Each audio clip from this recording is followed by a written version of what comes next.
Oh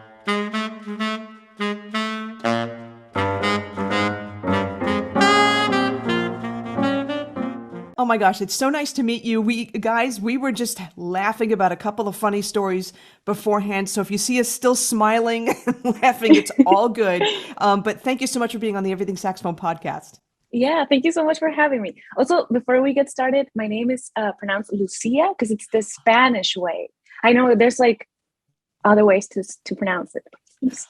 Oh, I apologize for that. And you know Yeah. what? That's interesting to know. So Lucia, and I'm going to write that in my notes and make sure that we Mhm. have that notated. So what you're saying that's the Spanish way, then Yeah. what is the difference? Then the other way Mm. is there's everybody else in the world or Well, I guess I think it's like an Italian Spanish name. So I've heard people, especially Italians, pronouncing it Lucia, and then Spanish people or South Americans and Latinos who pronounce it Lucia, and then in the United States, people call me Lucia. So oh, there's all sorts of weird pronunciations for it. oh, that's interesting. I never would have even thought of Yeah, that last one. I am half Italian, Lucia, so yeah. Lucia, with a Lucia. hand. Lucia, I know. And that box of pasta in my hand too. Lucia. Totally. But it's gonna be but it's gonna be Lucia. Yes, All right. Lucia. Awesome. Mhm. Awesome. Thank you for clarifying that. That's awesome. All right. So now that I know your exact name and how to pronounce it, let's get deeper into, who you are. I was saying Yeah, like beforehand, I was listening to another interview with you from Making Music Mag. Wow, that's really hard to say. And it was mouthful. it's a mouthful. It's a great interview though, but I wanted to retrace some of those things, but also dive a little bit deeper Yeah. because it's going to be more fascinating for our listeners. So, if you could give us like a brief background, you're not from the United States. You were born Correct. somewhere else, and so I want to get into, like when did you first start playing music? It may not have been saxophone as your first instrument, and Mhm. how you came across the saxophone. And while you're telling this story, I'm going to be very curious to know who your earliest mentors were and how they affected you in terms of your, appreciation of the saxophone, in terms of your learning, in terms of any exercises that or concepts that they gave you as you were growing up that stuck with you to Mhm. this day. Okay, that's a lot. That's a lot to answer in one question. So if I forget something, just like remind me. But yes, I was born and raised in Lima, Peru. I actually moved to the United States as an international student to go to college. And yeah, so I started. Oh, I didn't grow up in a family of musicians. None of my parents do any music or anything, but there was always music playing in my house. Like my mom especially, she has very good taste in music, and she doesn't understand how it works, but she loves it and she knows how to appreciate it.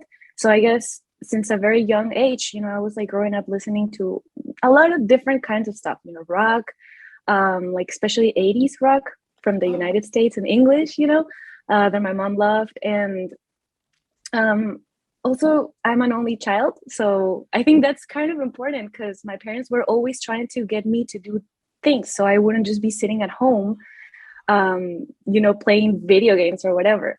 So I remember the summer when I was 7, my parents asked me if I wanted to do recorder or classical guitar. And I already had been playing recorder in school, and I was like, that's so easy. I want to do guitar. So I did a summer, um, and that I think that changed my life because I realized that music could be so much. I don't know, like there was something about the guitar that just fascinated me, because it was hard and it was big and it sounded so beautiful. So after the summer classes ended, it was like maybe 3 months, I decided to continue with this professor who also taught at the National Conservatory of Music in Lima. And I was so into guitar that I was like, well, I guess I'm gonna pursue classical guitar. So as a kid, very young, I was, trying to become a classical guitar player. And I did it for many years. But then I remember, I think I turned 12 or 11, and I saw the flute, and the flute was interesting looking. So I was like, I want to play that. But then I saw the saxophone, which was like an even cooler flute, bigger and louder. So I was like, oh, that's the one I want to play. But I had to wait until I was 12. So I remember that was the longest year of my life, waiting until I could start the saxophone. And it was kind of like meant to be, because I remember my teacher, um, I didn't even know how to make a sound in the saxophone yet. He just gave me a mouthpiece and a reed, and he put me in a room for 15 minutes and was like, go figure it out. You just have to put it in your mouth and blow air. So I just sat there. I was like, this is weird. I don't get it. And after like a few minutes, I had it. So then I was like, hey, I got it. Can I play the actual thing now? And so it started. And I kind of forgot about the guitar at this point because the saxophone was so much cooler. And I was like, you know what, Mom, I just want to play the saxophone now. So that's kind of how it started. And I played in the big band in my school. I was very lucky to go to a school that did a lot for the arts and music in Peru, when I was a kid. So I played in the big band, and it was like very easy music. We played everything from like jazz, like swing, to Michael Jackson songs, and some more like Spanish, like Latino music. And I remember I had to take solos sometimes because I was playing the lead alto, and my teacher told me, I would ask him, what do I do? Because it sounds really bad when I'm playing. And he was just, I remember he would tell me, just play whatever, just like go for it and play whatever. And I always felt so uncomfortable having to stand up and taking a solo because I felt like it sounded pretty bad. And I would ask him, like, no, you know what? I know there's a science behind this, because it can't be just anything, like, it doesn't make any sense. So I remember being very frustrated when I was a teenager because I wanted to know more. How does it work? How can I stop sounding bad? So then I started learning a little bit of harmony and music theory, about chords and scales. And that was so interesting to me because it was like math, but you could also make sounds with it, and it was just so interesting. And then when I turned 18, I decided to pursue music as a career. And at this time in Peru, there was not very many places to study jazz, or music in general. Now it's a lot better. There's many more musicians, a lot more happening in the scene, which is great. But like back then, not so much. So I went to Argentina and I studied in one semester in Buenos Aires. It was a jazz conservatory. And then I decided to apply for a scholarship here in the United States because I always thought, well, jazz originated in the United States. That's where I have to go, So I just made my way up here in 2013. Wow, you hit everything, and this is great. Cool. This is awesome. You know what I'm really curious about? So you started off on guitar, you were really into it.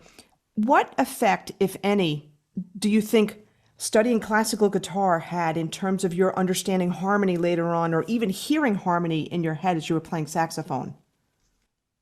Honestly, I don't think very much, Okay. because I mostly played, classical music. You play what's on the paper, and I don't think I was ever really listening to the music or absorbing it. I just knew how to play it. I knew the positions, the technique, and the good posture, and it was very rigid.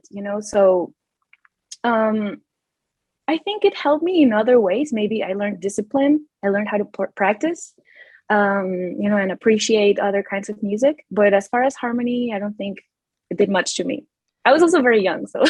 Yeah. No, but that's, I'm so glad that, your answers are so like sincere and frank. And what also struck me too is that, your family, they're not musicians, and what's interesting, like with a lot of the episodes, a lot of the people that I'm talking to, a lot of people actually did have that family background with musicians. I didn't either. And so when I hear another person that didn't, it actually makes me feel good too, So that I thought was really interesting as well. Now, I'm curious, you mentioned the words math and science a couple of times. Are those strengths for you? And do you like think that way?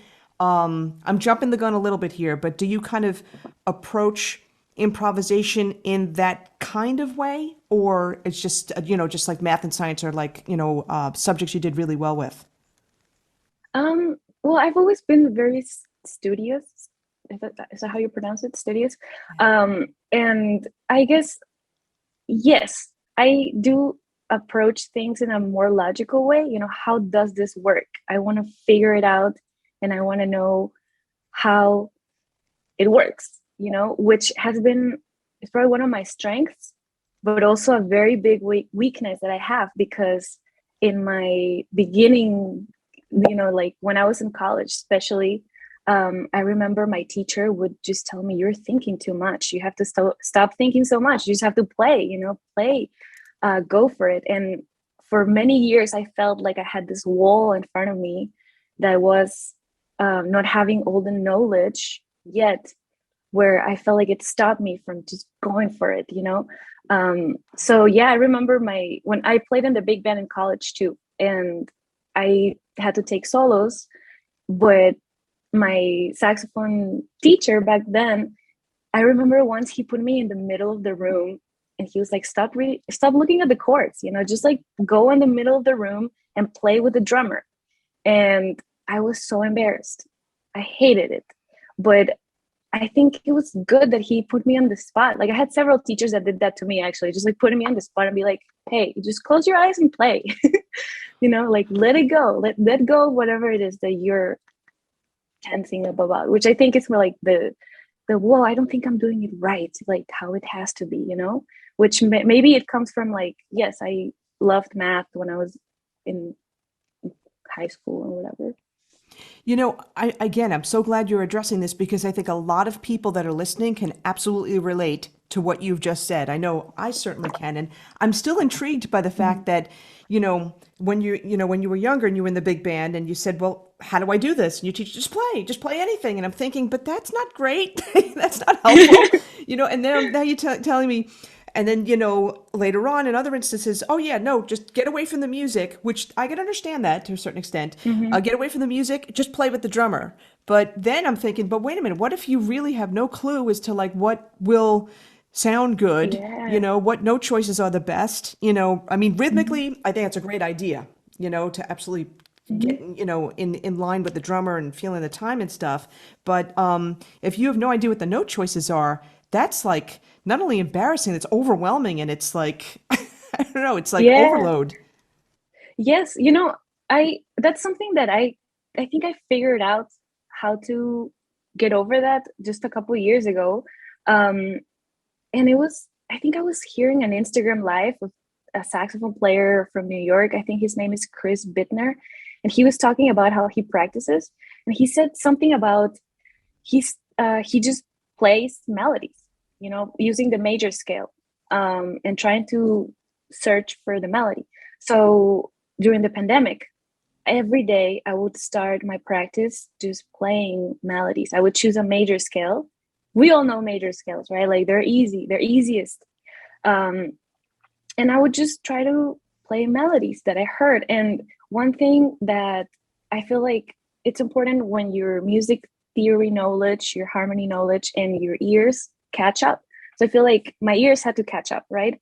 And I listen to music all day. I listen to anything. Like I love fusion, I love rock, I love pop.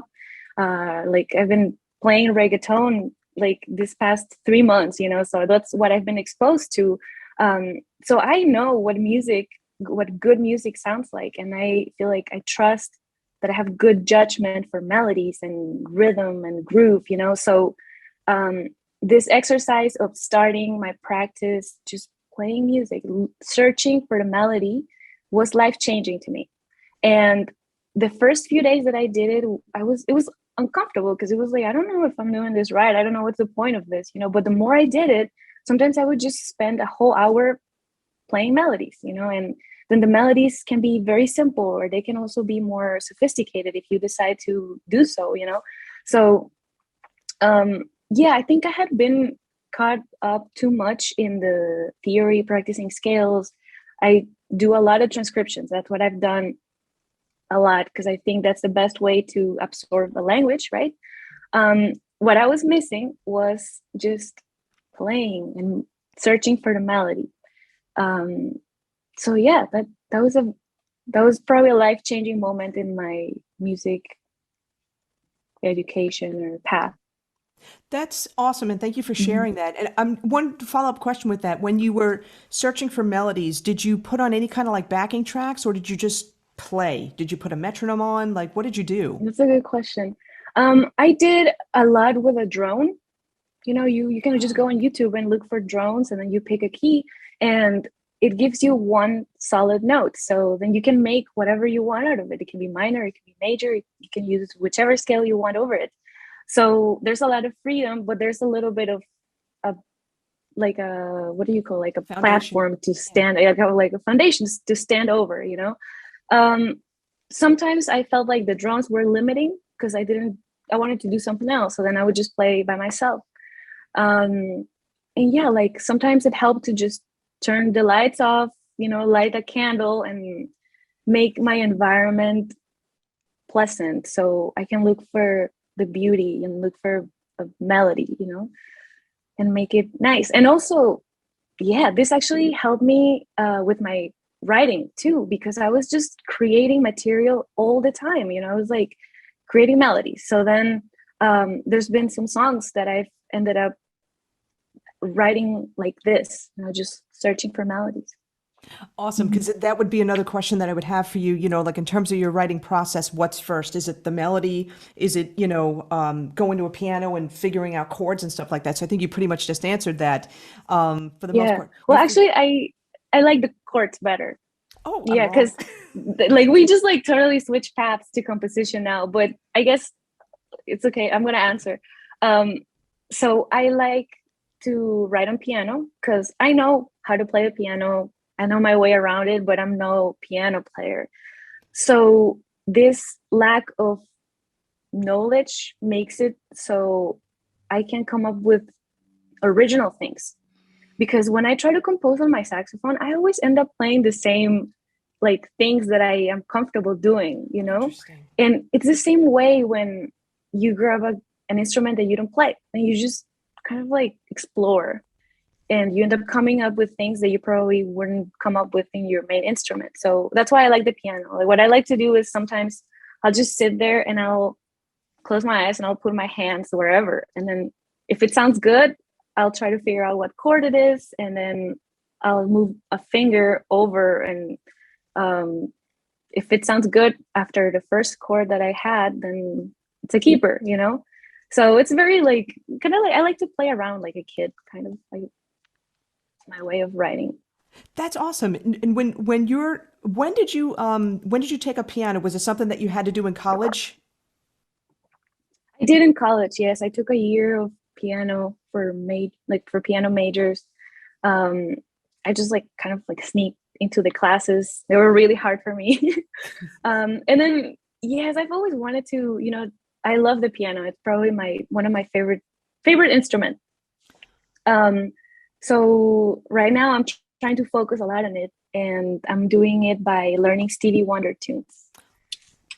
Wow, that's so many great ideas you're sharing here. I mean, this is, Yeah. it's very practical. It's very practical. Instead of pulling out the Hannon book, Mm, you're going back yeah. to what you kind of alluded to before. Like, what a good melody sounds like. You listen to all types of music.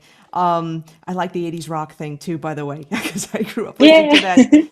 There's some good melodies by those hair bands, like Yeah. Journey and, and Styx and all that They're kind of great. stuff. Oh my God, they're People awesome. love that. They're like they stick. And I think that makes a good melody. So if people want to listen to it, then it's a good melody.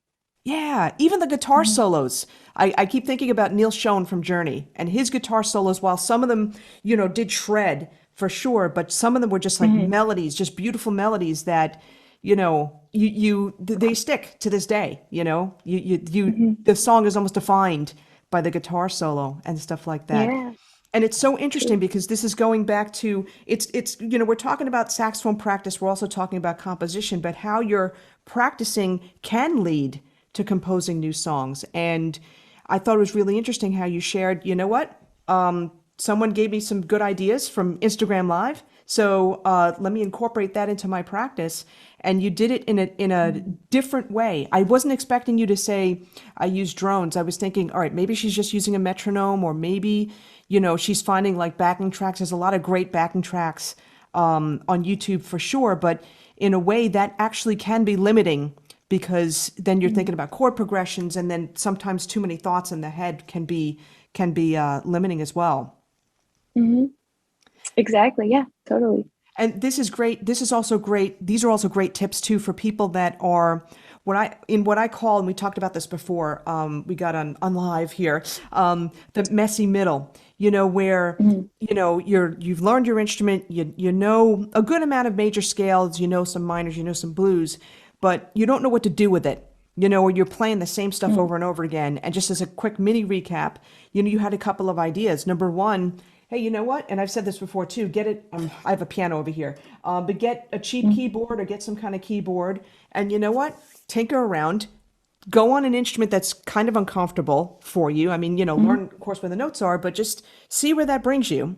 But then the other thing is, again, that idea of starting off your practice with melodies, and that will allow you to be creative, let the Mhm. creativity flow.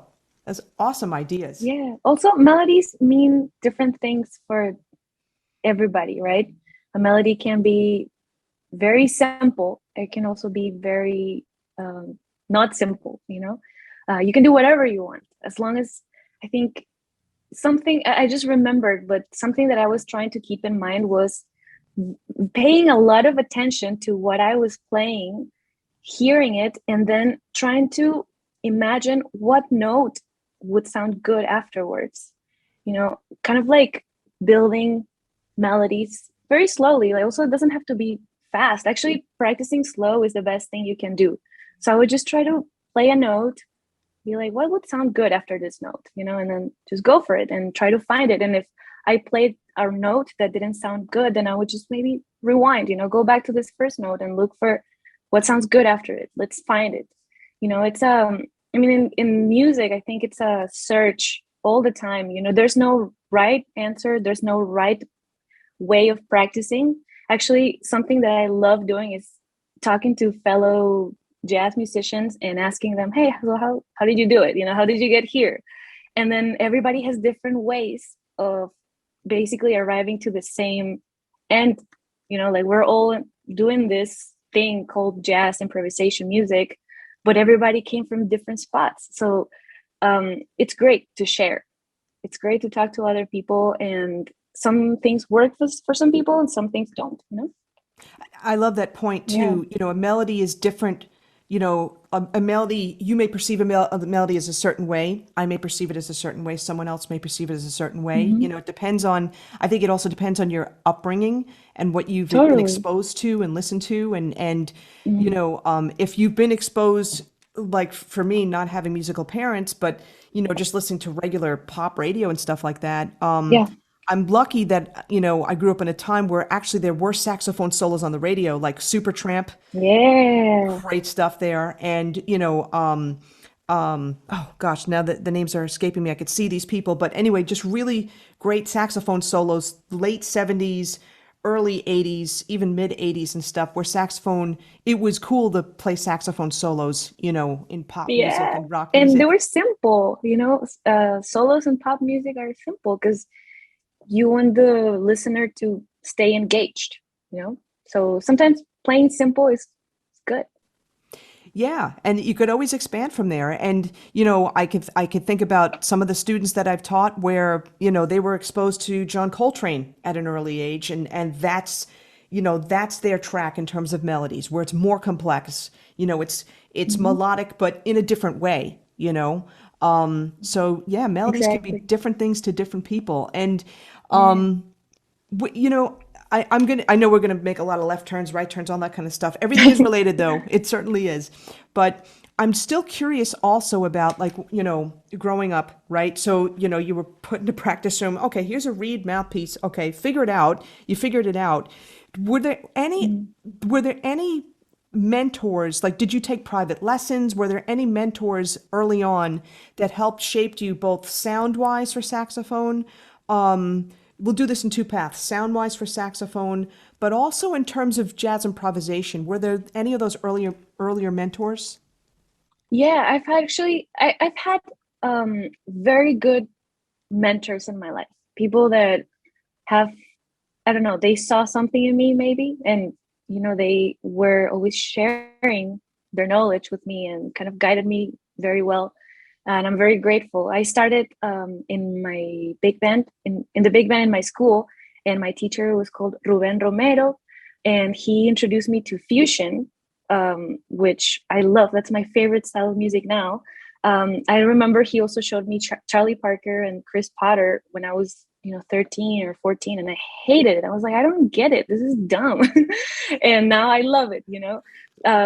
So yeah, like then I studied also with a guitar with a jazz guitar player from Peru called Andres Prado. um, and this might be kind of weird, but when I graduated high school, I was taking lessons with a guitar player because I already knew how to make a sound on the saxophone, but I wanted to know more about harmony. So then I was like, well, maybe I should take lessons with a rhythm section player. So he introduced me to chords and all sorts of progressions and scales from a guitar player's perspective, which I think it's very like scalar. They think a lot in scales, or maybe he did. Um, it was overwhelming and hard, but I loved it. And then when I came here to Minneapolis to go to school, my teacher for the 4 years, his name is Peter Whitman, and he has been just an angel in my life. And I remember, it's just kind of funny, but when I first moved here in 2013, I wanted to play jazz. I was like, I'm going to play jazz. I want to sound like Sonny Rollins because that's what I was into at the time. And my teacher told me, um, Lucia, you have to play pop too if you want to make a living. You have to be open to other styles of music, not just straight ahead jazz. And I was like, that's so dumb. I hate pop. I'm never going to play pop in my life. I just want to play like Sonny Rollins.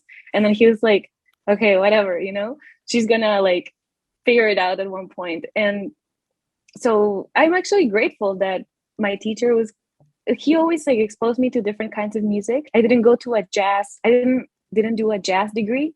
I did a saxophone performance degree. So I was exposed to Motown, which is something that I never had heard back home in Peru. Like Wow. I moved to here in 2013 and they were like, we're going to play Motown this semester. And I was like, cool, I like it, let's do it. And then, I kind of got out of my weird, I don't know why I just wanted to play straight ahead jazz. And I said I hated pop, but I kind of like matured maybe, and I realized, well, there's other kinds of music and I can do any of them with my saxophone. So let's do it. That's Yeah. great advice that he gave you because some people don't get that advice, And the thing Yeah. is, in order to be practical, in order to make a living, you have to play all styles, and it's super important to Yeah. be exposed to everything. I'm surprised you haven't heard Motown until you came here to go to Yeah. college. It was not a thing in my life. And I love it. It's the most fun thing to play as a horn player. Oh my gosh, yeah, Yeah. The it horn section. definitely. Yeah, and I mean King Curtis, like I just think about like some of those Junior Walker, like like that era, all those players and stuff like that. That's so Hmm. cool. I'm thinking that probably opened up a whole world for you too, listening to that style, Yeah.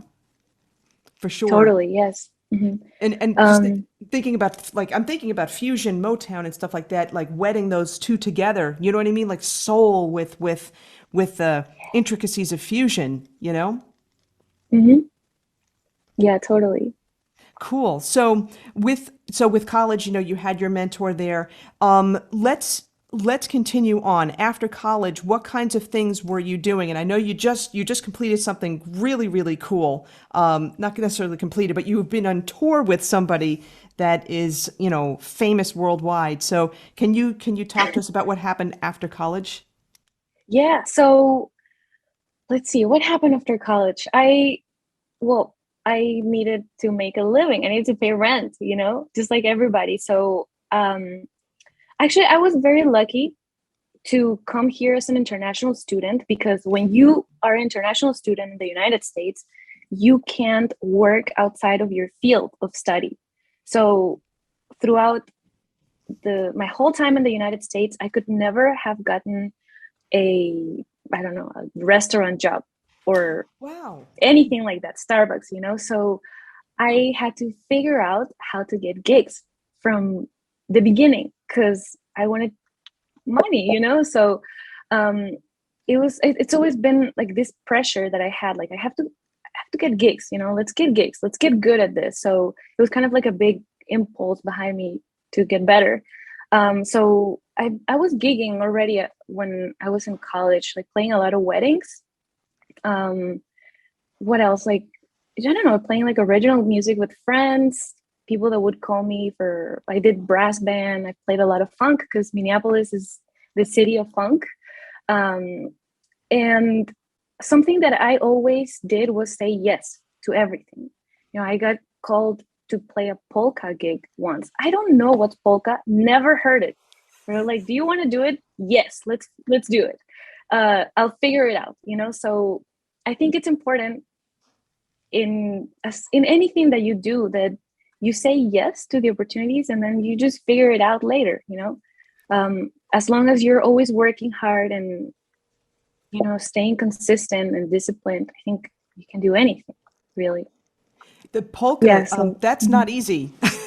That's it was so hard.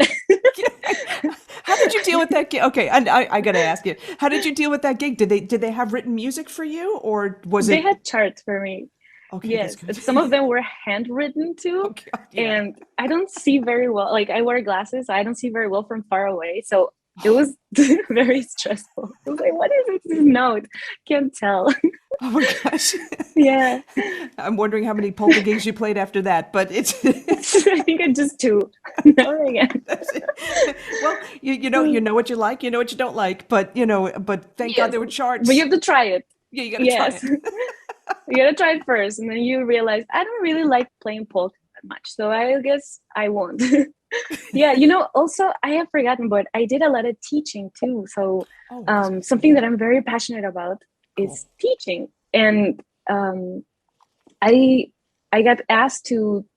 First, I started like helping in this jazz camp when I was in college. You know, there was like the actual teachers, and I was just there, kind of like helping out. But then a couple years later, I got asked to be part of the faculty for this jazz camp. You know, and I keep doing it every summer. I've also taught school band. I've taught private lessons in flute and saxophone, and then during the pandemic, when there was no gigs, I started a Patreon account where I was offering, you know, jazz education in Spanish, and I also have a YouTube channel where I talk about, um, you know, how to play the saxophone, how to improvise, and stuff like that. I'm gonna when we're done, I'm gonna get those links. We're gonna put that in the show Oh notes yeah. for sure for your Patreon Hmm. channel, your YouTube, and you know what is the jazz camp that you're faculty at? It's called Jazz Around Minneapolis. Awesome. Yeah. Okay, Mhm. cool. And It's like, when will that still resume this summer coming up? I'm not sure, honestly. Like, Okay. I don't know. I kind of actually stopped teaching because I got this big gig. So kind of like put the teaching to one side for a bit. Yeah, okay, and we're gonna dive Mhm. into that like right now because yeah, this is huge. All right, talk about it. How did you land this Yeah. big gig? And yeah, talk about it. Yeah. So I was on tour with Pitbull, Mr. Worldwide, for the past 2 months, 3 months. And, you know, it's like, I don't know, it was like a weird thing where I got a message on Instagram from the musical director, and apparently they were looking for a girl that played saxophone and guitar, preferably Latina. And I mean, I'm sure there's not too many of us out there, you know, because they were looking for a very specific kind of person. And one of my friends, he's a saxophone player in New York. He recommended me, so it was like a word of mouth thing. And then I got hit up, and they were like, "Do you want to audition? We need some videos." So I did 2 rounds of auditions, um, and I got the call. You know, Literally, I got a call one day and it was like, hey, you got selected. Pack your bags. We're starting rehearsals in a week. So yeah, it was like crazy. Oh my gosh, that's so awesome. And like you just said, it was so specific. It wasn't just saxophone, it was Mhm. also guitar too. So have Yeah, you had you been, had you been playing guitar regularly, or did you have to like really get your chops up and stuff I had for to get those my auditions? chops up. Yeah. One thing is that after I quit classical guitar, I bought, I remember I was like a teenager and I sold all my toys from childhood in this flea market and I bought an electric guitar and an amp. So then throughout my teenage years, I played in some rock bands, and I wanted to, I was like, I want to be like Joe Satriani. I just want to play like, I don't know, like some like brainy rock music. So I did keep playing guitar for a while after, while I was also playing saxophone. But yeah, this thing was kind of, it was crazy. I haven't played guitar in, I don't know, like several years, and they were like, go, you have to do it. How quickly were you able to? You probably were able to pick it up fairly quick, for the most part. Like, did they give you, a specific thing to audition on, or did you just pick like, a particular song that you featured yourself on saxophone and guitar? How did that work? For saxophone, it was a Fireball. So it was like Pitbull songs that I had to do, and it was the arrangements that we were gonna do in the tour. So I had to memorize them and make some videos, and then for guitar, I think it was like some rock songs because the show that Pitbull has right now is like, he loves rock music, so it has a lot of like Bon Jovi and Guns N' Roses. So it was Okay. that for the auditions too. Mhm. Okay, that makes sense. That makes sense. That's so cool. And it's how has the experience been being on tour with him? It's been insane. This is actually, I gotta say, I'm living my dream right now. Just looking back when I was 15 and I was asking my teacher, like, how do I improvise? How does this work? And then like looking at where I got now, I'm very proud of myself. It's been a long road, a lot of like hard work and just going for it, So, but it's been cool. I've met a lot of new people in, this like new scene of music that I didn't know before, which is the Latin music, reggaeton world. And yeah, it's so exciting to play in front of 20,000 people. Like the energy is just the best. It's addicting. Did that make you really nervous at first, though? Not really, to be honest. No, No. I was surprised. I was just like, I know what I'm doing. I got this. Let's just have fun. So yeah, it's been, jazz music. Sometimes you play in a room for just a handful of people and everybody's paying attention and it's very brainy. And I love that, like type of connection with the crowd. It's more like introspective. But then playing a show where people are there to have a good time and party, that's another type of connection that I also like. It's just fun. This is going to lead to another question. This is really good. So I love how you explained the differences there, the dichotomy there. Um, so that also is going to get into your approach when you're soloing, right? And you're performing with Pitbull. Talk about your approach to soloing in this new kind of music that you weren't used to before, compared to your Sonny Rollins days. Obviously, it's Yeah, different. that's true. I understand it's totally different, but I just want to get inside your head in terms of, what your Mm. approach is and what you're thinking about. Well, something that is very important to me is when you're taking a solo, not just taking a solo, when you're playing a kind of music, a certain kind of music, I think it's important to honor it.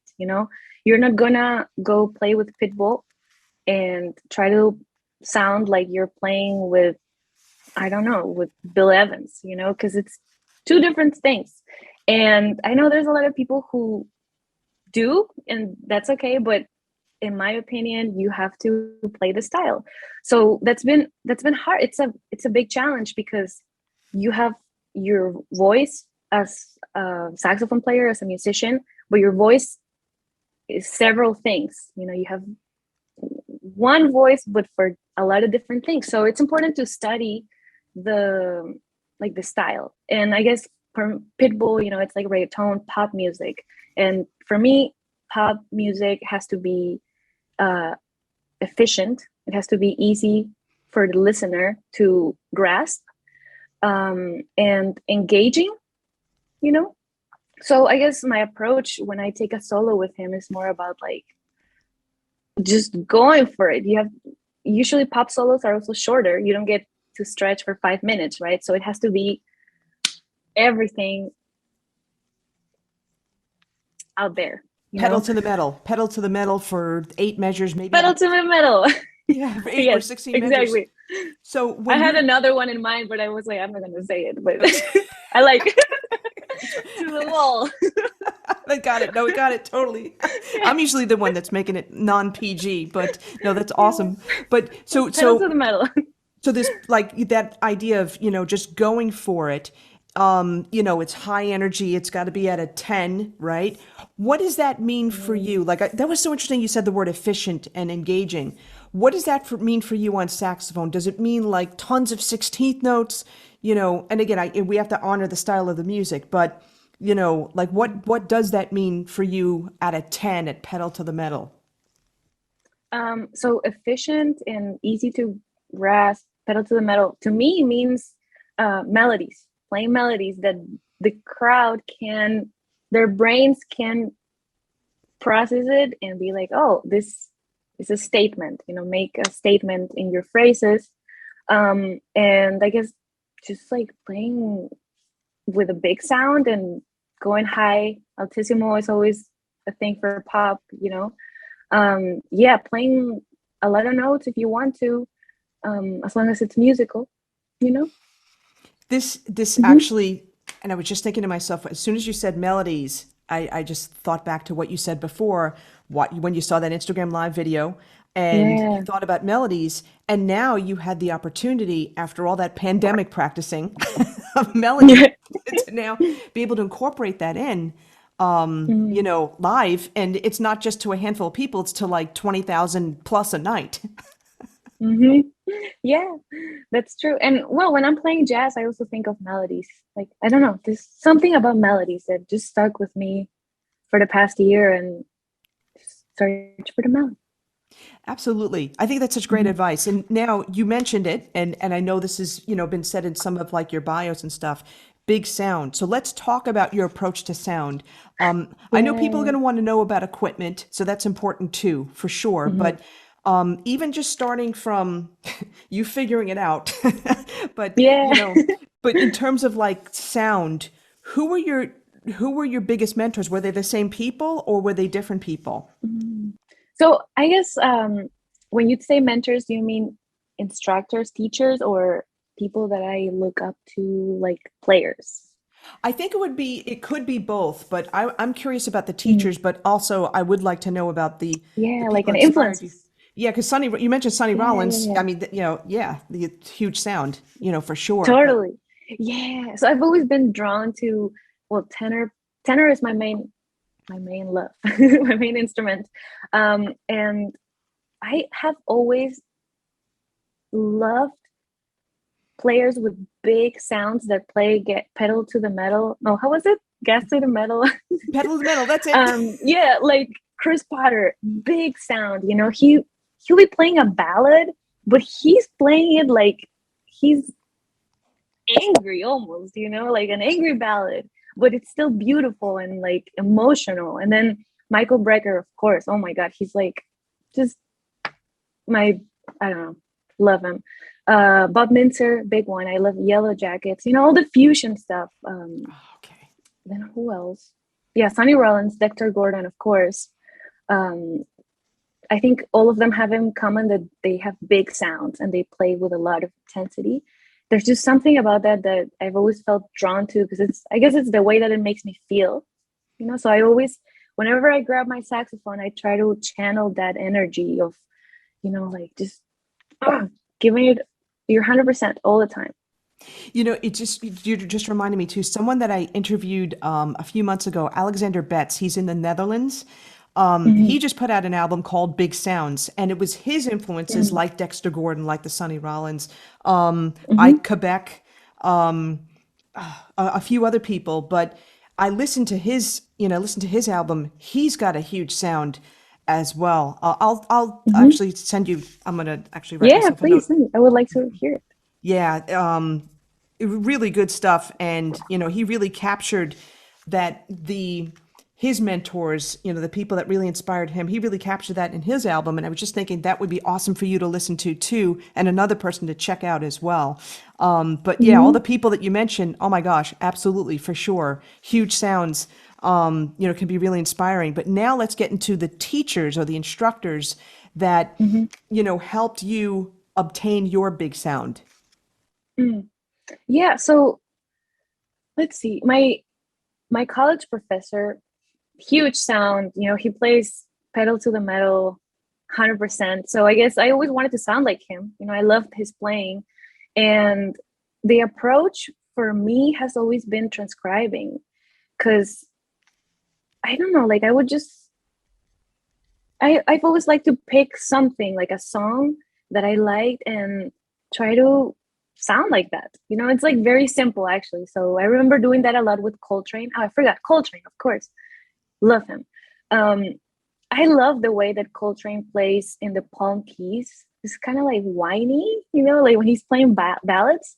So I remember thinking, I want to do that. I want to figure out how to do that. So I would just sit for 2 hours playing one phrase and try to figure out what he did with his oral cavity and his mouth and everything to sound like that. So then after a few weeks, I'll be like, oh, I got it. Let's figure out vibrato, and I really love Chris Potter's vibrato, for example. I love that he starts the note kind of like straight, but then at the end in the tail is like a big vibrato. So um I would like just kind of like figure out how does he do it and then apply it, and spend hours doing it. Like it was very meticulous work for a long time in these like things that are not necessarily note choice but more like style. And so like doing this for many years for hours at a time, it came to a point where I don't really do that anymore because I have already figured out how to do these things and how I like certain like, how I like to play, how I want to sound. um but yeah, I think sound is so important, and sound has a lot of things to it. It's not just tone quality, it's not just tone, like your setup, your mouthpiece and reed. Is it bright or is it dark? There's so many more things to sound like. How do you approach a note?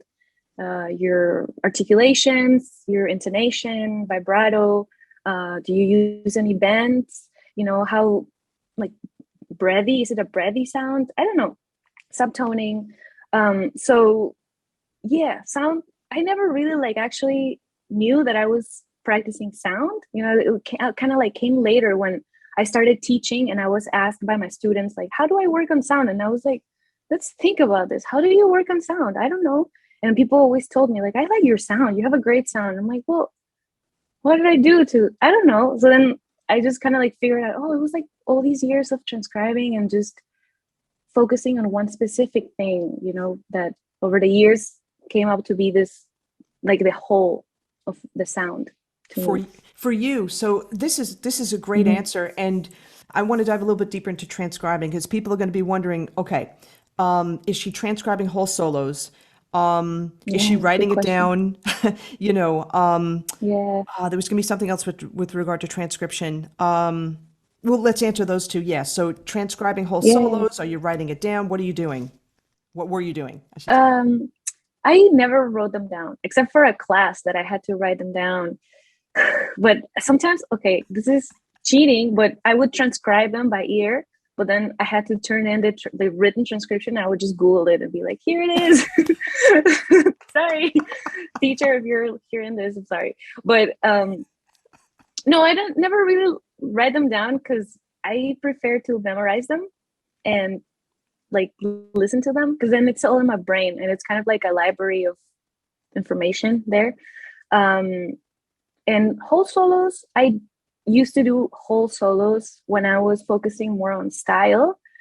But at this point, I don't think I have transcribed a whole solo in a couple years. I focus more on specific phrases that I like, and I try to put them in 12 keys. I do write them down now, but it's not the whole solo. Actually, I have a notebook um, where I write down all the phrases that I transcribe. I put the like which player it is from which song and the time Cool. stamp, whatever, and then the chords. And when I don't know what to practice, I'll open my notebook and be like, okay, let's pick a phrase and let's put it in 12 keys. So yeah, that's my approach now. It's changed over the years, I guess. Has when did you first start transcribing? And I'm just curious because in the beginning we talked about how you started off on guitar and it was very rigid, it was very structured. I'm almost thinking about how a lot of people start on piano where it's like, oh, Mm. posture, this, that, all that kind of stuff. You got to read, all that kind of thing. Yeah. When when did you, I hate to use the word ear training, but I think I'm going to have to. When did it change or, when did you start incorporating ear training, so to speak, transcribing? Because I know about that kind of rigid background of reading and playing at the same time. Mhm. I think I was transcribing in middle school by accident. I just like remember I heard Kenny Garrett's Happy People.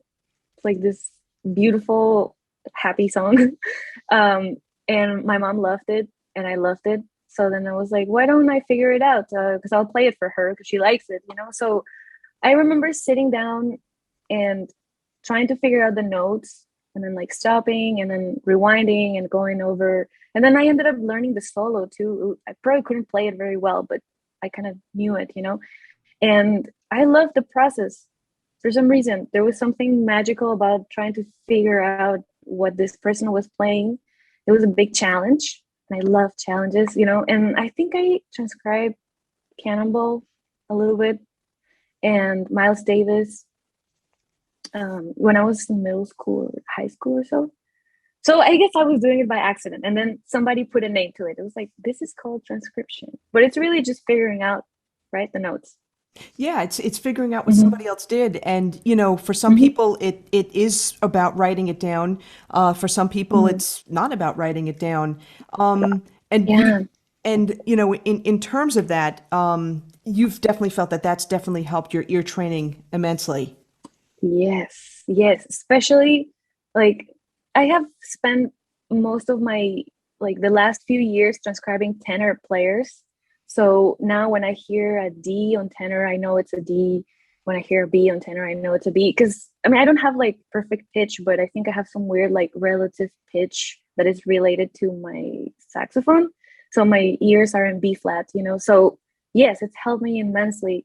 And I'm like I've heard stories of like older jazz musicians who will just listen and transcribe in the spot without their instrument. So Yeah. I'm hoping that when I'm like 60 years old, I'll be able to do that. I'm sure you will. I'm sure you will. And this was a question I was thinking about too. You said a couple things. Number one, you like challenges, and I immediately thought about what you said before. Always say yes, right? And I'll Yeah. figure it out, right? That's awesome. But if you can remember back when you were first starting to transcribe, and it was challenging. It's challenging for everybody, right? Or even later on, and you're trying to figure out what this person's playing in that phrase, and it may take 2 hours just to get a phrase down. A lot of people get frustrated, and they're like, "Oh my God, I only got one measure out. How is this going to help me?" Can you address that kind of thought or that question? Yeah, that's interesting. I think it's important to be very honest with yourself and where you're at. So if I don't know, if I'm 15 years old and I've been playing for a couple years, I'm probably not going to try to transcribe a breaker solo because that's way over my head, right? And I could probably do some of it, but some of it not yet. And so I think it's good to pick solos that are challenging, but not impossible. You know, it's way better to give a small step and then a second small step and a third small step than try to give a like a leap and then fail at it. It's also, I mean, being a jazz musician is or a musician is hard because there's no tangible measure of our progress. There's no like grades. You don't realize that you're getting better until maybe a year from the day, that you even start thinking about practicing. So I think I have learned to take things very slow, don't not put that much pressure on myself, and just do my best, but always do it, just stay consistent. And um, if you got a one measure, cool. Like, now what are you going to do with that measure that you transcribed? Like, are you going to put in 12 keys? Are you just gonna, or forget about it? There's a lot of things that you can get out of one measure of a transcription. Well, let's say four. Yeah. Yeah, no, that's Mhm. fantastic advice. I mean, there's so Mhm. much involved with that. And I keep thinking Yeah, about or how, like, okay, go oh, ahead. so like I said, I was like spending 2 hours playing one phrase sometimes. I wasn't trying to I wasn't trying to like get note choice out of it. I don't know how to say this in English, but I was focusing on the style. I wasn't focusing on the notes. So you can transcribe for different things. Are you going to focus on the style or the note choice, harmony, etc.? So if you have one measure, cool. Like, how are you playing this measure? That's what matters.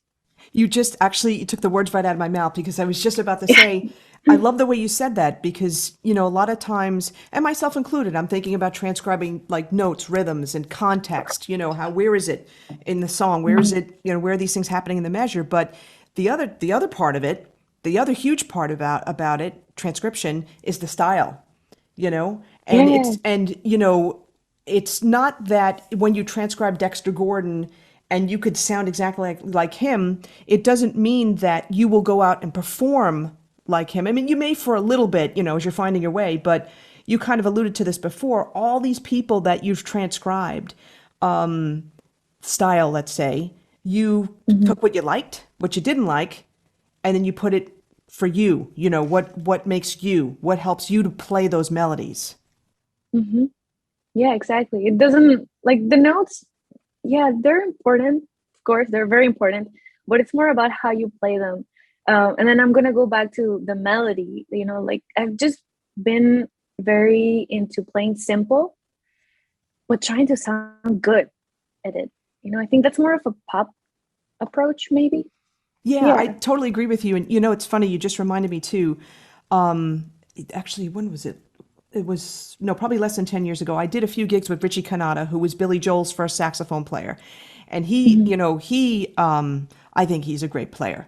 He played those like iconic sax solos in Billy Joel's, earlier songs and stuff like that.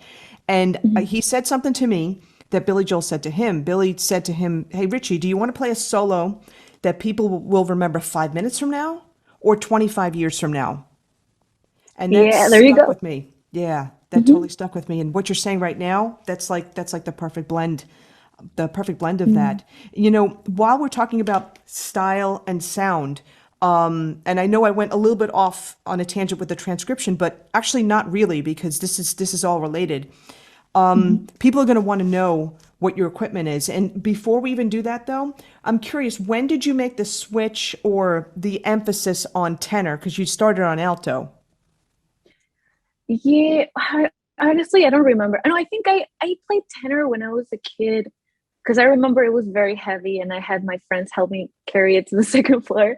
I think at Okay. one point my teacher needed a lead alto and I was very, like, into it. So he was like, you should try to play alto, but I didn't like it that much. So then I just been playing tenor college and throughout. It's and for Hmm. me, I mean, I play trumpet also, so I like the B flat instruments. Oh, It's yeah.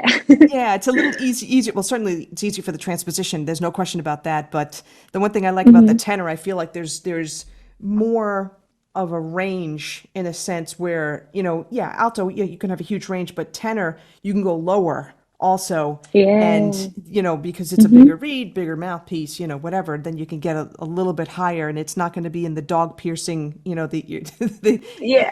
the dog piercing range and stuff like that. So I'm Yeah. glad you clarified that. But in terms of equipment, so what are you currently using?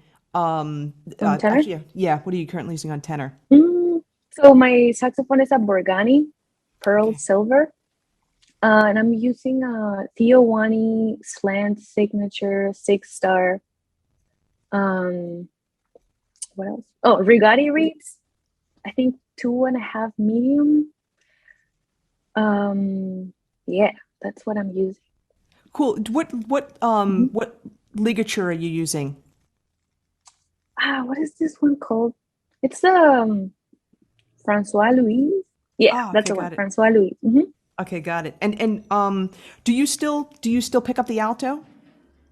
Yeah, yeah, actually, the Pitbull gig is on alto.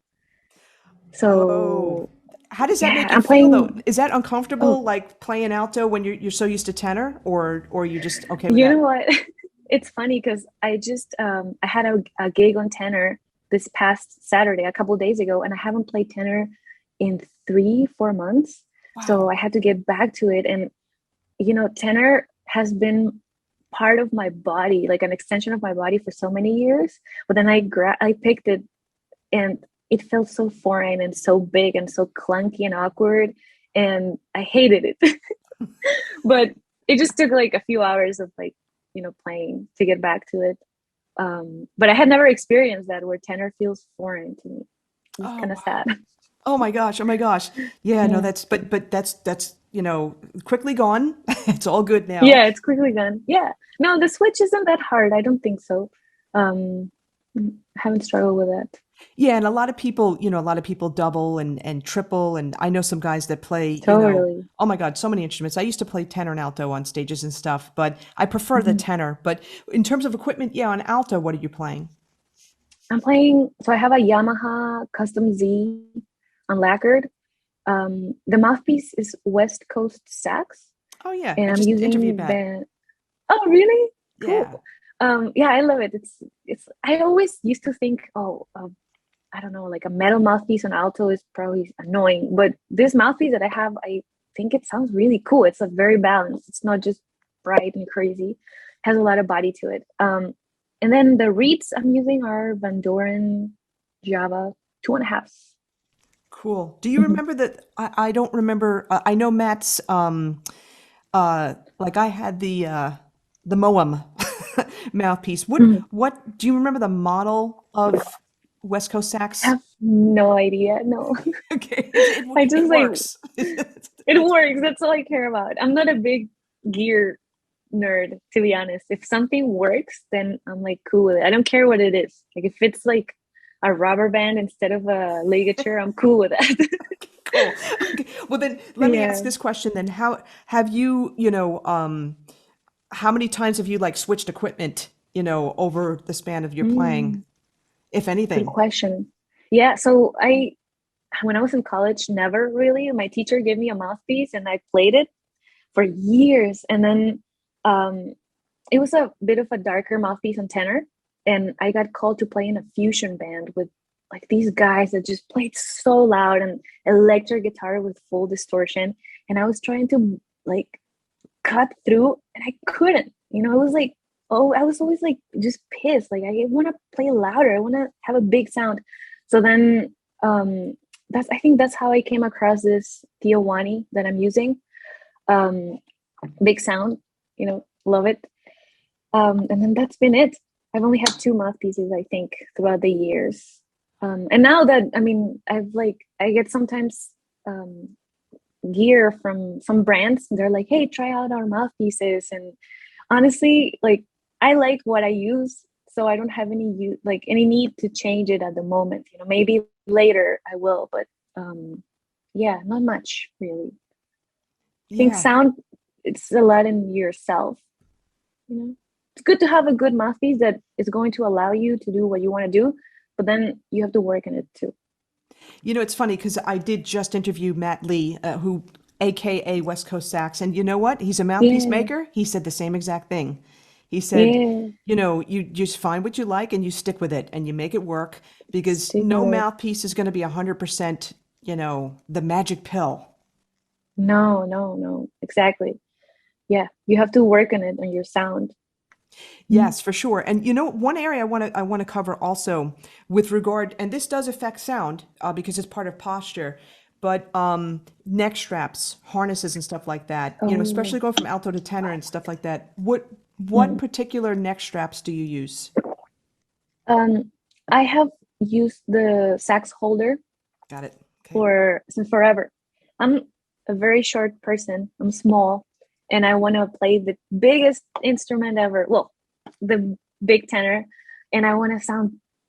I want to have a big sound, you know. So I have had a lot of like problems in my neck and my shoulders and on my back because I felt like I was working too hard, Yeah. you know. So I could never use a normal neck strap for the tenor because I would kill my neck. So yeah, I try to always be comfortable. I don't care, it looks a little like weird, you know, it looks like a medical device, that the sax holder, but I don't care. I just want to be comfortable and be able to sound good. Yeah, it's Hmm. such an important area that people are finally the last few years, I'm going to say, maybe in the last 5 years or so, people are really starting to pay attention to this. I know I had been using the Neotech straps for a long time. This is way back, Oh yeah, and those I are was the getting harnesses, right?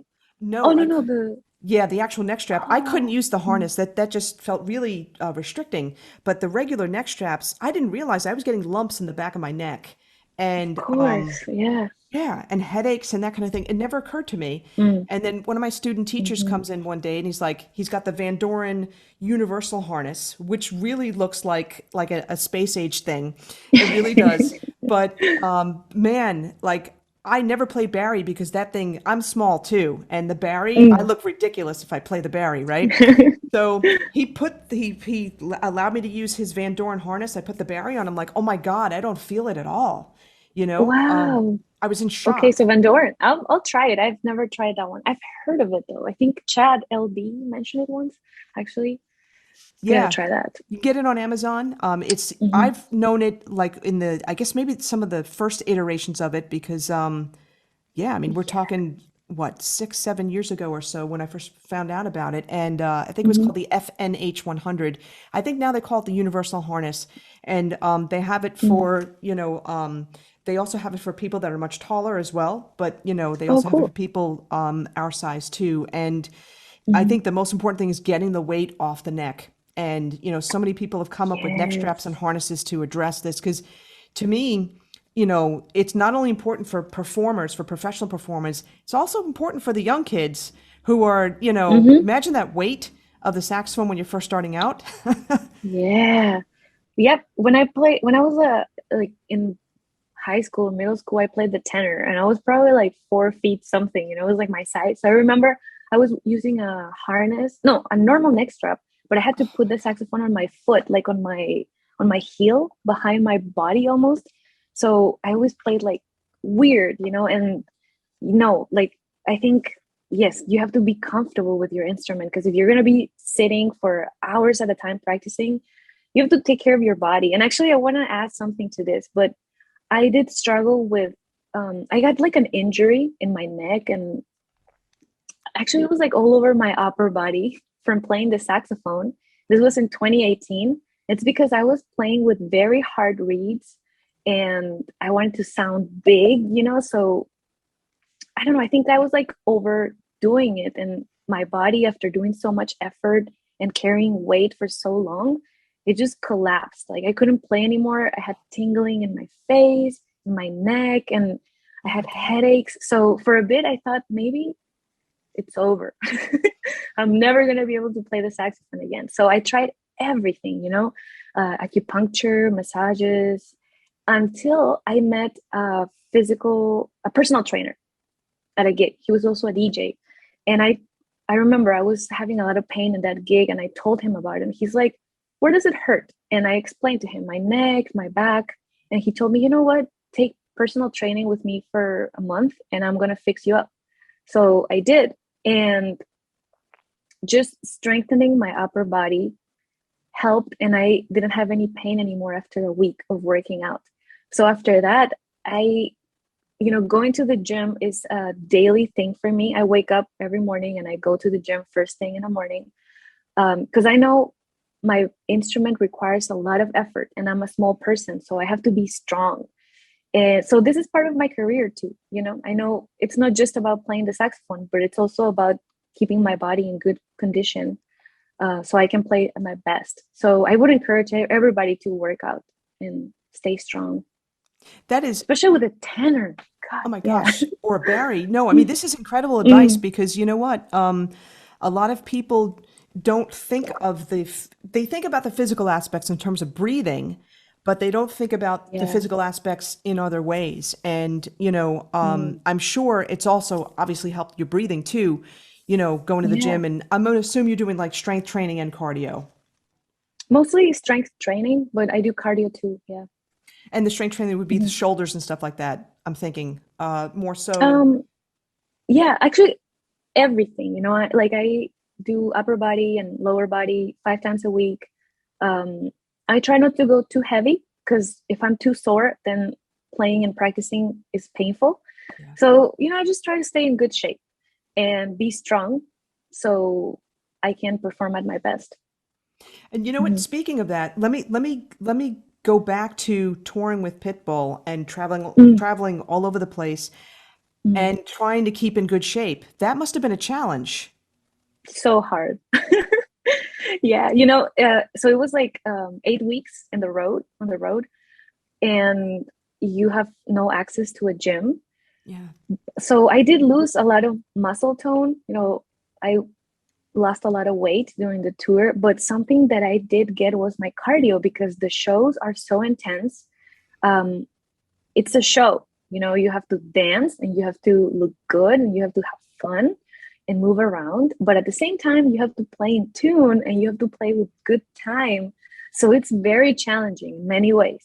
And I have to do it in heels too. So Oh, yeah, like after, I don't know, 20 shows, I just felt so strong and it got easier because the first few shows were very, very taxing on my body, especially on my cardio. I felt like I was going to pass out. But okay. then after a couple weeks, you're like, I got this. So yeah, it was very challenging. Okay, let me ask another question that I don't think Mhm. I've asked people before who have toured in terms of like, the food choices and stuff like that. Like Mm. when you're at home, you have like certain food choices and stuff like that, but when you're on tour, Mm. it's harder. How did you deal with that? Well, we were very lucky to have catering. So every morning we wake up at a different venue, get out of the bus and follow the signs because there's a signs that take you to catering.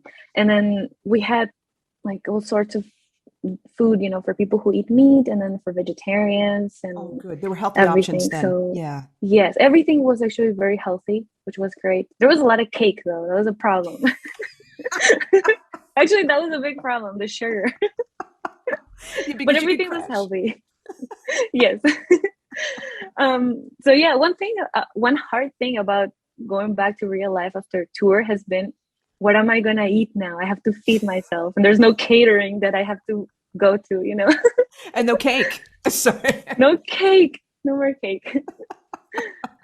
Oh my gosh, that's so awesome. But listen, I know we've gone like super long here, and I absolutely value and appreciate your time, Lucia. Um, any final like tips you may have, in terms of, um, we were talking about like the industry now when you think about it, but any Mm, final tips that you would have for someone who is really curious or really wants to put the pedal to the metal, wants to go for it, wants to be mm, challenged, and they want to land a gig like with someone like a Pitbull or something like that. Do you have any tips for that? mm. Well, I gotta say, just stay consistent. You know, wake up every morning and work on your craft and work on yourself because that shows. And if you have a good work ethic and people see that, first of all, put yourself out there. If that means putting stuff on social media or going out to jam sessions or showing up to your local gigs and just making an active presence, like, here I am, I play the saxophone and I'm available for gigs, that's enough. And once you get the gigs and people start knowing you, then just be a good person, have a good work ethic, show up on time, be kind, be easy to work with, because you can be the best player in the world, but if you're not easy to work with, people don't want you around, then you're not gonna get the gig. So there's a lot of things about that one has to work on in order to be a musician and make a career out of it. And then I guess it's just about consistency, really.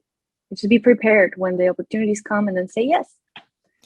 No, for sure, for Always say yes. sure. Yes, and you mentioned, I'm going to have a couple more questions before we go, but Mhm. you mentioned also social media. So Yeah. where can people find you most?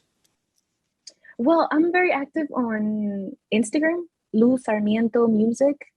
And then on YouTube, I have my educational videos and some videos playing as well. I have Patreon if you're interested in content that is related to saxophone and jazz education.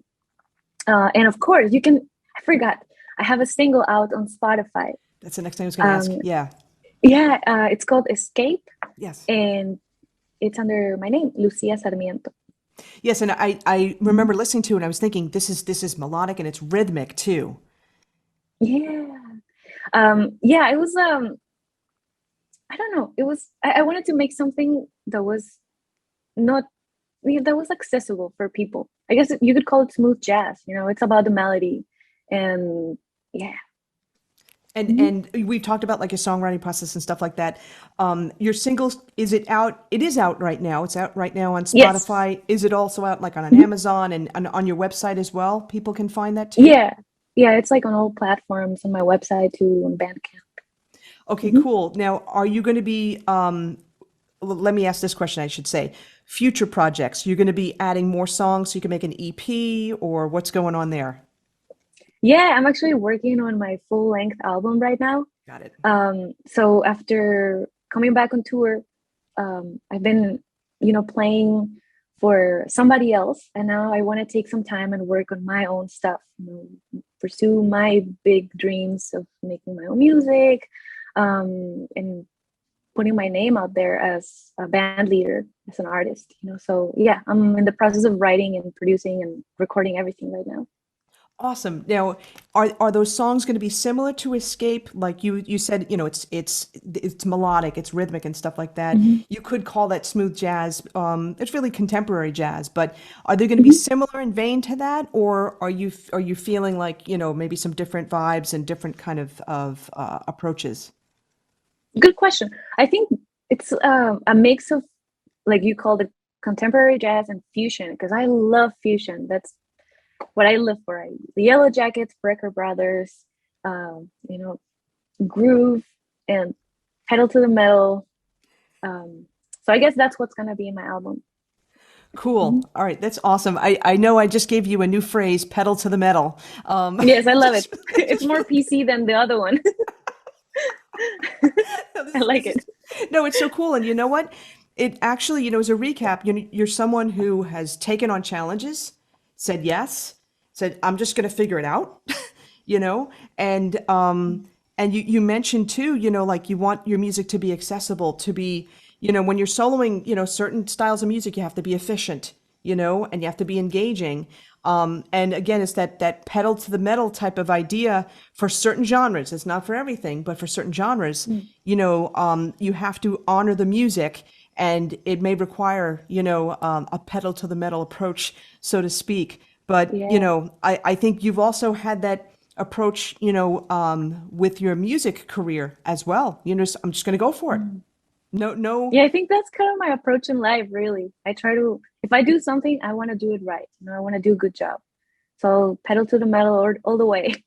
That's awesome. Well, listen, Lucia, thank you so much for your time. I really appreciate it. Yeah, thank you so much for having me, Don. I appreciate it a lot.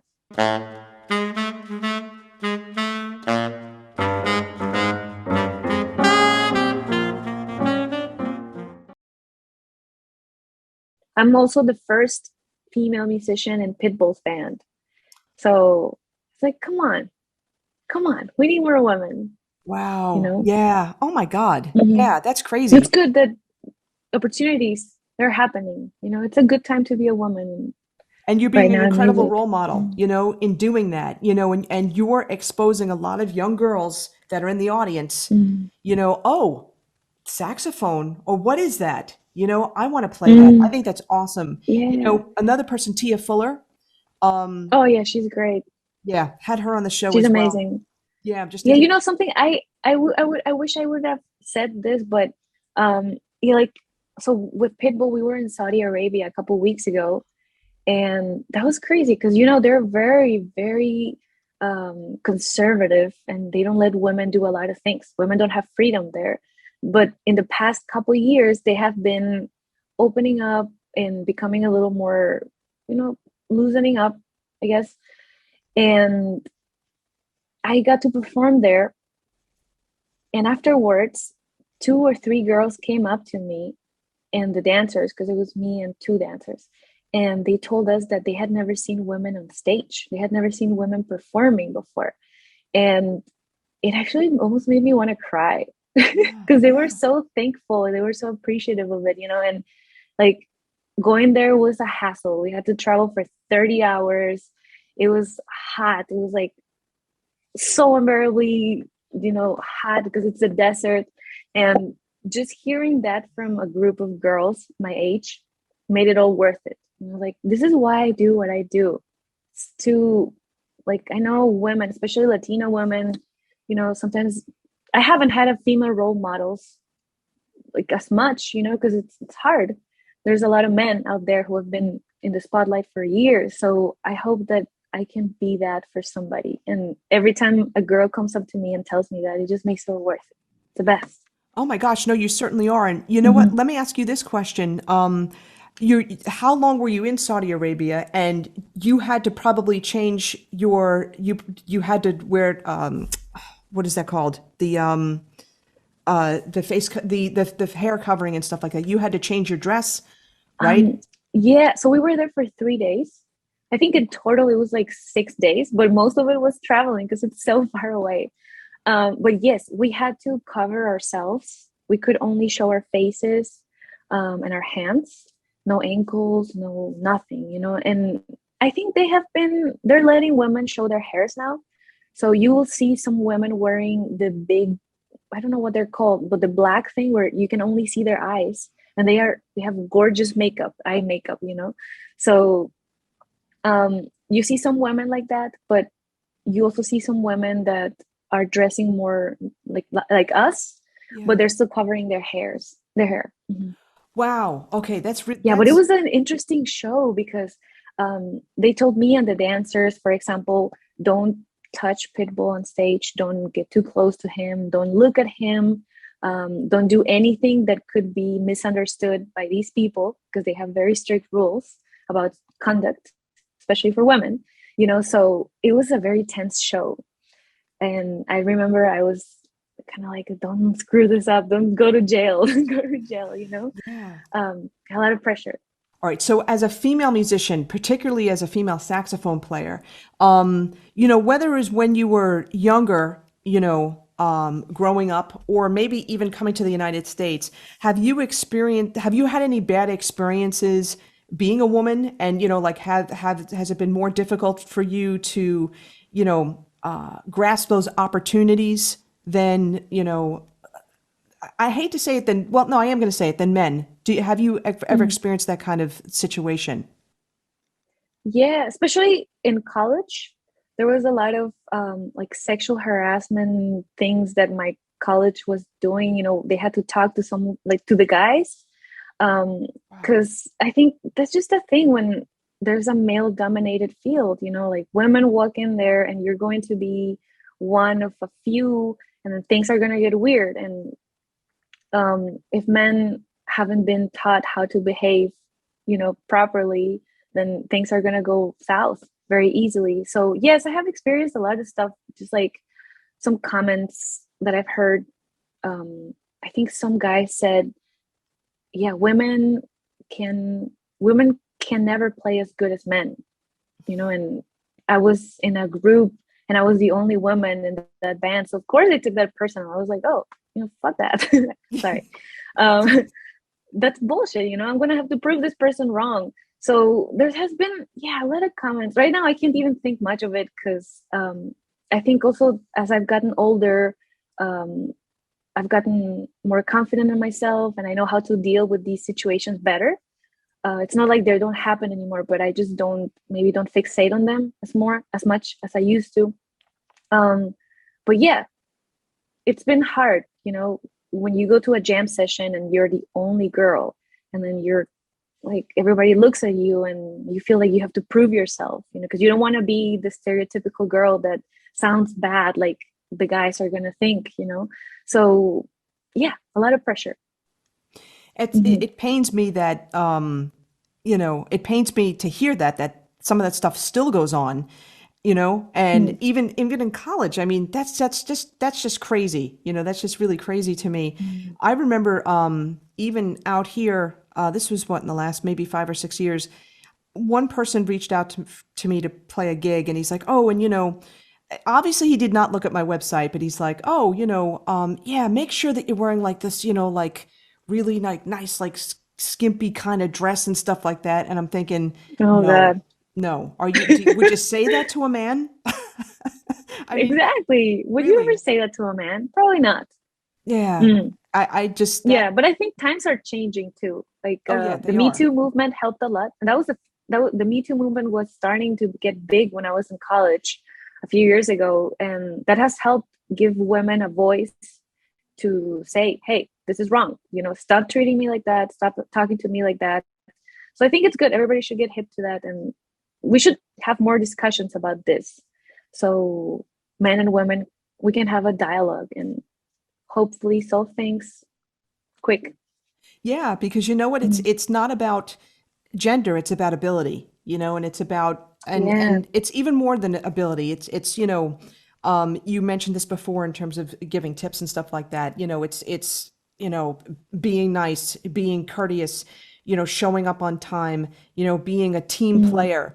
It's more about that. And Yep. you even alluded to this before in terms of, everybody's definition of melody is different, and Mm. it's more, like, do you own how you play? Not everybody has to play bebop or, whatever, but, are you doing the best you can? Are you good at what you do? As opposed to Mm. what do you look like, and whether or not you're supposed to be Hmm. wearing a skimpy skirt or not, or something like that, you know, Yeah. that crazy kind of Mm. stuff. It is definitely getting better. And in a previous episode, when I interviewed Camille Thurman, I mean, some of the stuff that she went through in high school, Mm. the bullying, it was just really intense. It was awful, and Hmm. I'm hoping that things are, I know they're getting better, but I'm hoping that they're going to get even better within the next few years. I'm certain that they will, because when I was like 10 years ago, things were very different. And I think men are more aware now of what's, not what shouldn't happen, and how you should not talk to women, how you should not touch them, like you should ask before. I don't know, like the whole consent thing, it's big now. It's important. But yeah, like I did I used to be very scared of going to jam sessions because, like when there's a lot of men and people are drinking, then it just gets weird.